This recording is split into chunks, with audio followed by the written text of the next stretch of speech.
Welcome to Entrepreneurs, Executives, and Eccentrics, a podcast dedicated to the stories, strategies, and secrets of remarkable individuals.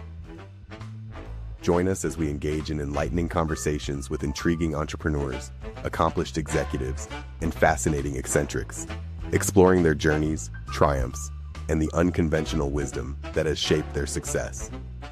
In this episode, we talk with Richard McWhorter, managing partner of SRM Private Wealth, where he advises family offices, entrepreneurs, and other high net worth clients. We explore what family offices do, how investment decisions get made, and why context matters more than formulas. Richard also reflects on risk, patience, and the lessons he's learned over more than 3 decades in finance. Hello, Richard. Tell me who you are and what you do.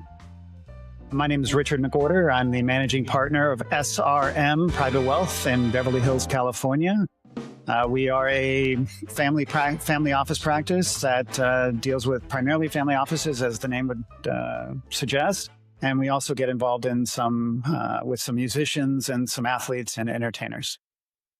Okay, so let's start from the beginning here. Let's give the listeners a definition of family office first. So family offices are families that hire outside or internal advisors to run their money. They have, it's normally in the $300, $400, $500 million range and above is a proper family office.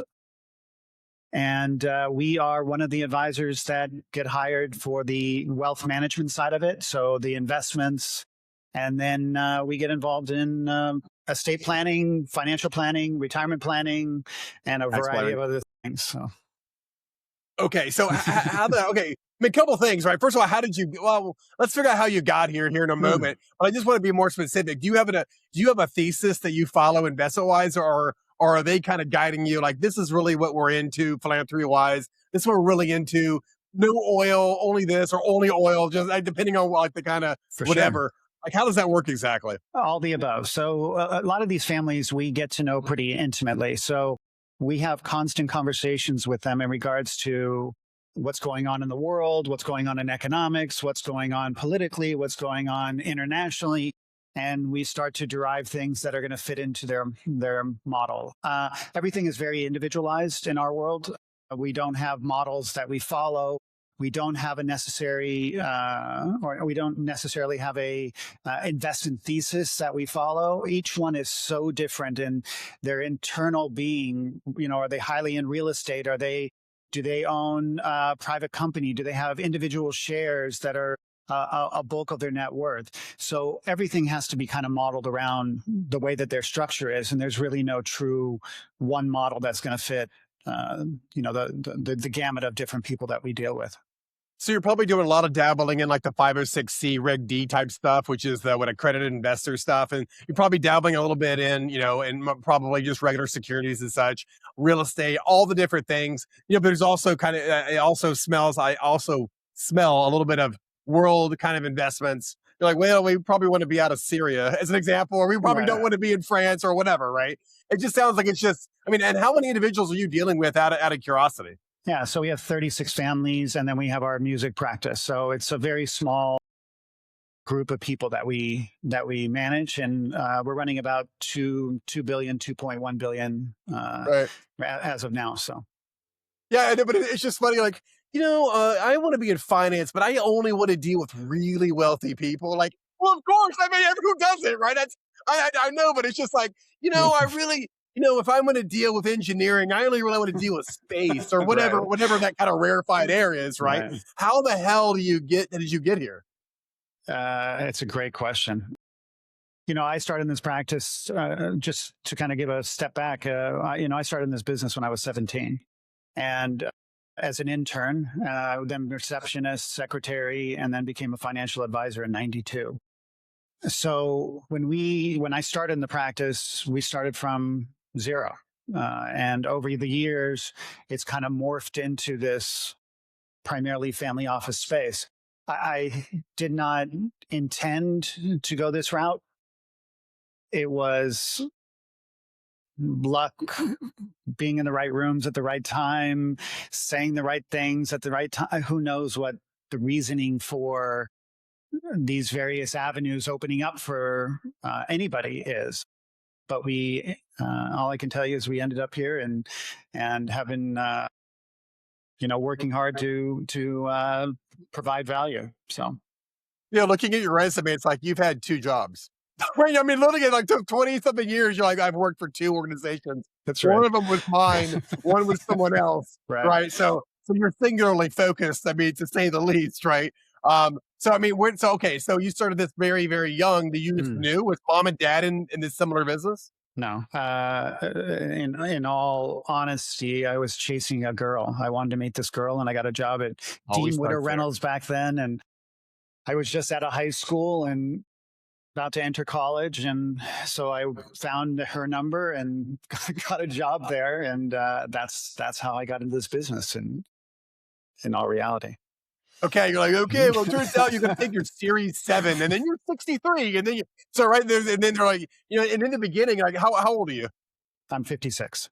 Okay, I'm 51. Okay. So in the beginning, you kind of you typically, when you start interviewing for these kind of things, you're like, well, you're going to have to pay your own way in the beginning, because you're really just kind of a telemarketer, right? At the very beginning of these For things. sure. And where you are is not there, right? So you kind of have to worm your way out kind of through Merrill Lynch or whoever you're kind of going through. And along the way, you're getting this certification, that certification, and kind of your book gets bigger and bigger and bigger. I mean, did you just keep going until your book was crazy big, or did you one day you're like, oh, how did that work exactly? It was, 2 things. Listen, for the first 10 years of this business, it sucks. It's a lot of hours. You're not making any money. It's I remember in 1999, I wanted to get the hell out of the business. And at that time, I went to a assistant manager at my office who I've known since I was 17 years old or 18 years old. He just basically said, chill for a second, right? And reinvent, find that enjoyment in what you're doing. And that's what happened. And so in 99, I started to, and I was a horrible student when I was in high school and college, and didn't like reading and all that, whatever, study. And so I literally started to read, and I literally fell in love with this business again. So, there's so many different, this concept of this linear path is so ridiculous to me, because I know all the gyrations that came into that. And, when I really kind of reinvented what I was doing and who I was, and I think that changed my perspective of what this all meant. And a lot of it is the intellectual curiosity for me. And so I have spent the last 20 years going down a bunch of rabbit holes with this intellectual curiosity and learning as much as I possibly can about different things. And, the clients themselves, they bring up so many wonderful areas that they're involved in, and I get to get involved in all that too. So, it's just this. What changed for me was the intellectual pursuit of it all, for sure. I mean, I from an outsider, it really smells like, well, the Gulf Stream is a fantastic plane, right? There's a whole lot of those kind of conversations, True. Right? And like, yeah, but did you know it's 100% tax write-off? Wait, what? And then there's all this kind of, it's not just where the money goes in terms of, pure advice or whatever. It seems like there's a whole slew of things I guess non-billionaires can't even imagine. Would you mind addressing a couple of those? Yeah, listen, I will say this all day long, that economics is the most inexact science there is. There is nothing more inexact than economics, because there's too many variables. So, ultimately, when I look at the uncertainty of the world that I live in, the uncertainty of, do I buy this stock? Do I invest in this area? Should I pursue this avenue? And trying to go down these different avenues with these clients and guide them or give them my advice along with several other of their advisors for me, that's the intellectual pursuit, right? It's very similar to, you can take any topic, any policy, whatever you want to do, and I'm not going to get into politics in any way, but what I would tell you is that every single topic has, or let's go through everything, every single policy has ramifications on each side of it. And for me, it's the critical thinking through those ramifications on either side. And so, you're kind of trying to understand what that may look like, depending on the what ifs. And so my world is all about looking at both sides of that argument, kind of trying to find it. Does it make sense? Can I quantify the risk? Can I guide the client in the right avenue or down the right avenue? And that's what we do 70% of my day. I mean, I would imagine, because you kind of have to be a little bit of an expert in almost everything, right? Because all the things all matter to all the people. I mean, you've got to be really happy AI. I'm just, because you could actually threat model for the first time in history. You could do it just by yourself, right? You don't need a team of humans doing all the research for you. No, 100%. It's a double-edged sword, though. I will tell you that if you looked at my office at home right now, there's 2-3 foot stacks of paper, because AI can generate the amount of information and on topics that would take me weeks and months to do. So for me to keep up with the amount of information that I've printed out to study, it's an impossibility at this point, because it just happens too quickly. But to your point is that, yeah, and then, we also have to second guess AI, right? AI is a wonderful interpreter of information. The gatherer of the information is a little bit more difficult. So, I have people on my staff that their job is to gather the information, download it in AI, let AI interpret, which is wonderful, and it saves a bunch of time. But it's not the end all as of yet of, that AI is somehow going to provide that information. I still have to have someone go gather that info for it. Yeah, it's interesting. Years ago, so for the last 10 years, I get asked to sign an NDA 2 or 3 times a year, right? I'm in technology. And for the last 9 years, I've always said, I don't care about your Grindr for cats or your Facebook for accountants or whatever dumb shit you're trying to pitch me, right? It's not special, because execution's what's hard. And now we're getting to a world where execution can be done almost by more people because of AI or whatever. And now the idea is becoming more special, when before it didn't mean anything because you had to have execution. Are you also kind of brushing up against that a bit? For sure. Listen, I'll give you a little personal thing. So I have 6 children going to college, 4 of them. And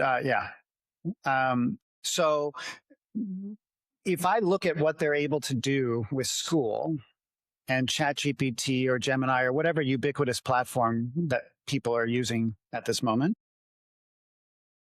I feel like I'm paying ChatGPT to go to college, because the amount of information that they derive from that they derive from that, whether they put that in, I'm not going to go into that, but the amount of information that they're getting from ChatGPT and not having to do the work on their own anymore means that the knowledge base is being democratized, right? You can find the same information I can. Now, we might ask it differently, which is interesting, right? Because it does respond differently depending on how you ask. But ultimately, your knowledge and my knowledge in regards to something could be very close, right? Because of AI. The other side of that is that, I think there's a need for knowledge on top of the AI, meaning that AI needs to be a complement to what we're doing, because it's kind of like if I have it do a lease for me, let's say, I still need to understand, is that going to be accurate? How do I gauge that accuracy of the underlying output that comes from AI? So I think a lot of people are utilizing AI incorrectly, where they're thinking that what they're getting from it is exact. And the reality is that it may or may not be, but you have to have enough knowledge to understand if it's there or not. You know what I mean? So that is a nuance as of now. Now, I think it's going to get incrementally better over time. But as of now, there is absolute need for someone to know enough to be able to review the information that gets outputted by the whatever platform. Gemini, is this a poisonous mushroom? No, I don't think it is. I think that's a whatever. You're like, and it turns out to be like a poisonous death guy. You're like, oh, my bad. Sorry about that. Right. It is a lot of, obviously, it's not only perfect, it's also like righteously indignant about being right or wrong or whatever. It sounds exactly the same. It always sounds exactly the same. Good idea, Scott. That's an amazing idea. It's a sycophantic weirdo, just saying, telling you how awesome you are all the time. And I mean, but there's also a world where you hear the same information I do. You, with your experience, you're like, that's bad. With my experience, I wouldn't, right? So we synthesize things differently. Absolutely. It goes back to your expertise. Absolutely. And that's where it's going to be. That's where I think the biggest problem right now is our inability to want to learn beyond that, right? So to understand, right? Because I can ask it to output anything I want, right? I mean, it's going to output whatever I want. Now, the second side of that, though, is that do I want to understand more of the nuance behind each one of these things, And I think, it's interesting. Right now, I'm doing a bunch of work on the billionaire tax that's being the policies coming up in November here in California. And if you look at that, and I read the bill, and you kind of go through it, and then you look at the ramifications of that, and there is so much nuance to that one particular issue, right? There's so much to it that I don't think people understand that all that nuance. Now, whether it's good or bad, that's another situation. But you understanding the details of it, and secondarily to that is understanding the potential ramifications on either side of that debate is so important. And I don't think that ChatGPT or Gemini, it may provide the answer if asked correctly, but it's not just going to be putting that out. I mean, many times the money is in the nuance, right?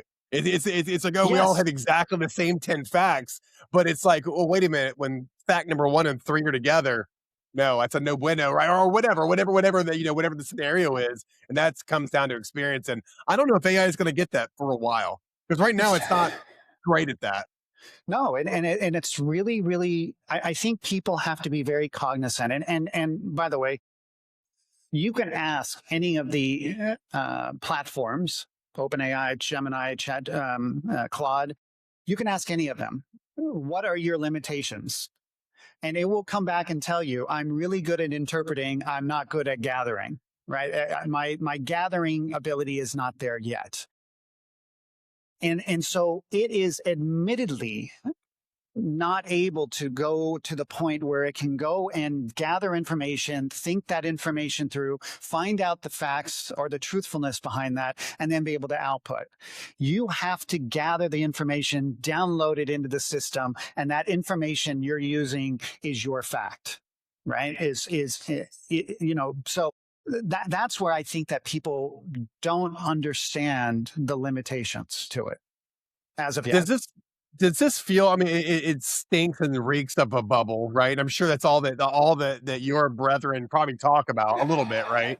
Yeah. Like, is this really more like 1890s train bubble and, over in England, or is this more like land bubble over in Australia? Or better yet, is it the I don't know. Is it, what are you guys talking about here in terms of kind of the future of AI? Yeah, listen, AI, in my opinion, there's no doubt that AI is going to be something. The question is what? And there's so many, once again, there's nuance to it, right? Do we have the electricity to run it? Do we have the gas and the oil or the coal or the whatever energy platform underneath the utility? Do we have enough for that? Do we have the data centers available for that? Are we going to make technology more efficient over time? So We're not going to need that. Is Elon going to be right? And he's going to, be able to send these data centers into space and not need the water that's necessary. When you break down all the levels to get to the point of output, it's massive, right? So, when I'm, to answer your question directly, nobody knows the answer to that, right? And ultimately, do I think it's a bubble? Maybe. Do I think companies are overvalued? Historically, the answer is yes, with some companies. But the wonderful thing about markets in general is that there's always value in the market somewhere. Something's always getting hammered at some point. We saw it earlier with healthcare companies because they weren't going to raise the Medicare reimbursements, and the big insurance companies in the country have been getting beat up really badly because of that. Is that going to be the same way 5 years from now, right? And is this the time to be buying that stuff? Or do you want to focus on the directs, right? Do you want to focus on the well-known NVIDIAs and Palantirs and all these companies that have come about that are playing in that AI space? I don't know if that's the value in the market or the values in other areas. But as I said, there's always value going on in the market someplace.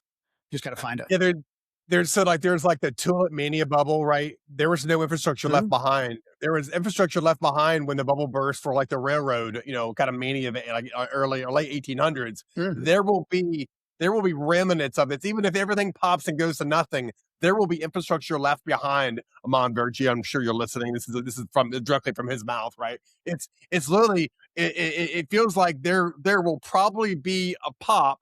And there will be giant winners and there will be a handful of losers, but like nuclear power for server rooms, awesome, right? Probably. We got to have power. I mean, we can't just burn a bunch of dead dinosaurs to make that happen, right? Is that how? I mean, how do you threat model your investments? Yeah, I mean, listen, it's looking at, if we looked at specifically at AI, we can start off with the companies that we're talking about, right? The NVIDIAs and OpenAIs and companies like that. And OpenAI is not public yet, but when it does, and SpaceX, and these companies are trading 100, 125 times supposed revenue. We haven't even seen a lot of the information on some of these companies. And then you work your way down, right? So for me, what I suggest to the clients that we represent is I'm looking at the back end of it all. I want to own the raw materials, the utilities, natural gas, oil. I want to own the picks and shovels of the whole industry. I'm not as interested in, the one thing that my business gets wrong a lot is people are always trying to hit home runs. Right? They're always trying to get that next huge winner because it makes me look good on paper and all this stuff. And that's wonderful. But for me, I'm a singles and doubles hitter all day. Back in my day, Rod Carew, Pete Rose, those were the singles and doubles hitters. That's who I am. So if I hit a home run, it was by accident. But the other side of that is that my goal is to strike out very, very little. And it's going to happens to everybody. But if it happens less than everybody else, you've done your job, right? Because there's a lot of things that we can't see years out. So I think that, when you're looking at AI right now, in the same way that we looked at the internet bubble during the late 90s, 97, 98, 99, when you look at those timeframes, to your point, how many companies went under during that period of time? Right? Amazon was trading at very little. Apple, they thought was going to go bust at one time around that period of time before Steve Jobs came back. All these things are areas where who is going to be the winner coming out of this thing, right? We can plan on OpenAI. Maybe they get beat up by some new technology that comes along, right? If you remember back in August of last year, they were talking that Google was going to basically get overrun by OpenAI and search was behind. And the stock was trading at $165 a share at that time, approximately. Don't quote me on that. But obviously we saw Gemini come out in September, October, or whenever that was. And it just killed everything for the moment. Now we go into Claude today and Anthropic and what they're doing. And are they going to be the OpenAI killer? Right. So to your point, I think is that there's going to be a lot of companies that are remnants, no doubt about it. And that's the hard part of trying to decide on that part of it, because you're trying to guess which companies are going to survive. What I do know, just like anything else, is I'm going to need more electricity than what's available today. And if that's true, then I need to find out what does not only the utility itself, but I also have to find out what companies run electricity plants. And primarily from what I have found, it's oil, coal, natural gas. And then you get into the raw materials, and you can get really granular into these different areas. But for me and the people that we represent, those are the areas that they have hired me to guide them into. And why? You ever heard of a guy named Peter Zeihan? Yes. So he had accidental superpower. He's an author. He He's talks a about podcaster too. he's Yeah. I listen to him every morning. Yeah. So he talks about how even if you doubled the amount of copper we had, you still wouldn't even get close to getting what you need to make this sustainable, whatever, right? We're gonna have to bridge the gap between dead dinosaurs and renewable resources, and we're 100 years away from it. We haven't doubled the amount of almost anything we've ever made, right? In terms of raw material in less than 100 years, not in the history of the world. So I don't think yeah, you're probably right. We're gonna be fishing for dead dinosaurs for a while, right? Before it goes anywhere, long after we're dead. Well, and listen, unless technology can find another way to make this thing more efficient, right? Or different, right? Or the energy source is not going to be as necessary. We're going to find something new in that, right? So what happens over the next 2 years, 5 years, 10 years? Who knows? Right? Because we don't know what that's going to look like. I can look at what we can model today, what the amount of power that's necessary, the amount of oil that's necessary, the amount of natural gas that will be necessary, or copper that will be necessary based on today. But as things evolve over time, people are going to find ways to make this more efficient, I would assume. So yeah, these are all just little things that we have to understand, that this is completely the unknown. Always is, by the way. Yeah, it probably always was. And that's the taking a little bit of information and making some kind of, I don't know, investment, right? Because you're seeing the future somehow that no one else is seeing, yada, yada, yada, right? That's investment, right? That's my definition of investment. Okay, so I've got one last question for you. Yeah. If you were 18 years old today, right, and you were starting over, but with the knowledge of the future that you have right now, what direction would you go in? Great question. Listen, I don't know if this answers, so stop me if it does. But, for me as an 18-year-old, I was very ambitious, very competitive, very, I would make decisions very quickly. Over time, what I've learned is thinking things through, being patient, trying to understand, right? Critical thinking wasn't part of an 18-year-old brain. It's so the things that you learn over time through making mistakes and making wrong decisions, and why that decision looks bad. Or by the way, making a wrong decision in the fact that you didn't make a decision, right? And a lot of these things, like I play a lot of poker, right? So when I remember hands that I won, but didn't play as well as I could have played, and why. And so I never want to do that again, because I could have extracted a lot more money from somebody. But and it's not the bad beats. The bad beats are going to happen in anything, because there's just, poker is based on probability, just like a lot of things in life are. But I think in general, we have to understand that, if you have a 60% chance of winning a hand in poker, that means you have a 40% chance of losing a hand. Most poker players will be all in with everything they got if they have a 60% chance, right?